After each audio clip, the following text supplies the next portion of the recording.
welcome to Econo Chat Let's Talk Business with Mr. Daniel Steinman.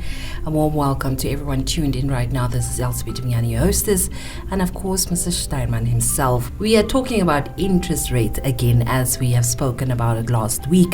The repo increased 25 basis points to 6.75%. That was, of course, announced on the 17th of June. Mr. Steinman, interest rates. Good morning, good afternoon, Elspeth. Can you remember somebody saying on this program that the Namibian interest rates are going to go up by 0.25 percentage points? I can. I wonder who that was. You remember that I explained in our previous chat the importance of interest rates to keep us aligned in the common monetary area. And by that I mean that we cannot, or the common monetary area, that agreement between Eswatini and Lesotho, South Africa and Namibia, demands of the partners to sort of stay on the same page when it comes to interest rates. Now, with Eswatini and Lesotho, it is very easy because those economies are so integrated into the South African economy. They're basically part of a regional South African economy. You can't talk about the Lesotho economy without seeing it as being part of the Free State provincial economy. And the same with Eswatini. It is part of that provincial economy in what used to be the old Transvaal. What is it called now? If you drive on your way to Maputo, Mozambique.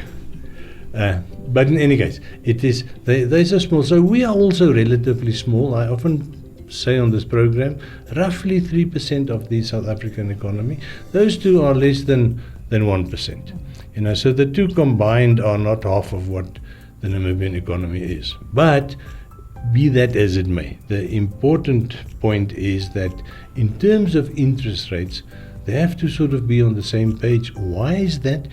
Because they all three are, to a certain extent, exporting economies. And it means that they are all dependent on the exchange rate. And the exchange rate is determined by the external value of the South African rand. So you can't get around that. You can even try and go the way that Botswana has gone. The value of the pula is determined by a basket of currencies, of which the IMF currency is one. So special drawing rights it's called. So people often ask me, please explain to us what are special drawing rights. And I said I can't explain it to you. It's like a universal rand. But nevertheless, the Botswana tried to sort of wean themselves from dependence on the ZAR. Didn't work. So now the value is, half of the pula's value is determined by a basket that includes US dollar, the euro and the renminbi of China. And I think the British pound, I'm under correction.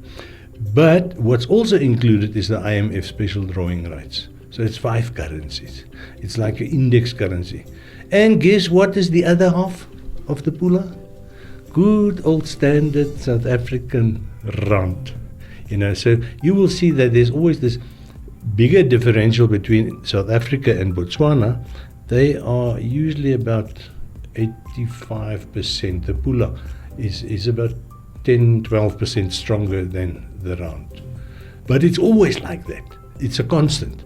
It means that it's easier for the exports, but it doesn't make any difference. As the rand goes up and down, the pula goes up and down. With us, it's not the same.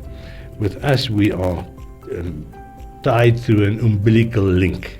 It's basically the same currency as we can see on the street, that the rand is legal tender here.